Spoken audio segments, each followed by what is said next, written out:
look at climate and how it affects our weather. Now, climate specialist Jeff Baradelli.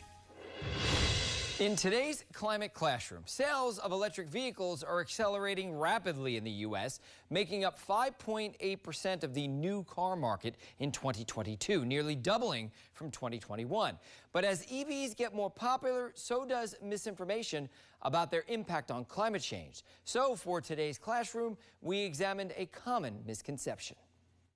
The #1 electric vehicle myth on EPA's website is that electric vehicles are worse for the climate than gasoline cars. Is it true that EVs produce as much emissions as gas-powered vehicles? So that myth is not true. Dr. Greg Keolian would know. As a professor of sustainability at the University of Michigan, his team, along with some colleagues at Ford, recently compared cradle-to-grave emissions. We evaluated the emissions associated with manufacturing the vehicle, operating the vehicle, and then the retirement of the vehicle. Turns out the manufacturing of EVs produces about twice as many emissions as their gas counterparts due to the large batteries, both the mining of minerals and fabrication.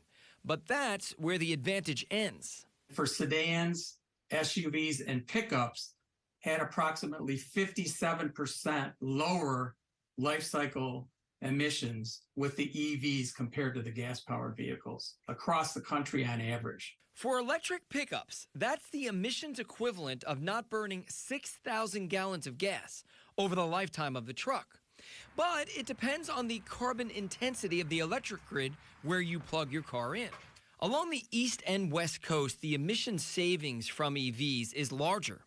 But the drop is much less in places like the Ohio Valley, where coal feeds the electricity grid.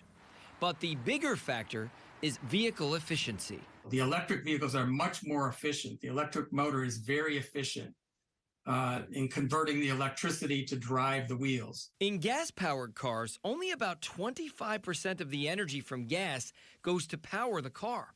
About 75% of the energy is lost. Compare that with electric vehicles, where 90% of the electricity goes into powering the car, with very little waste. And Dr. Keolian says EVs will only get cleaner in the future. With the electric vehicles, batteries are becoming more efficient, and the grid is also decarbonizing. So the advantage is even going to increase over time.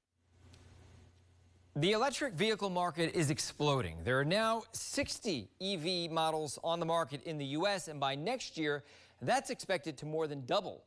Ford is targeting 50% EV sales by 2030, and GM plans for all new cars to be electric in just 12 years. For more Climate Classroom, go to WFLA.com.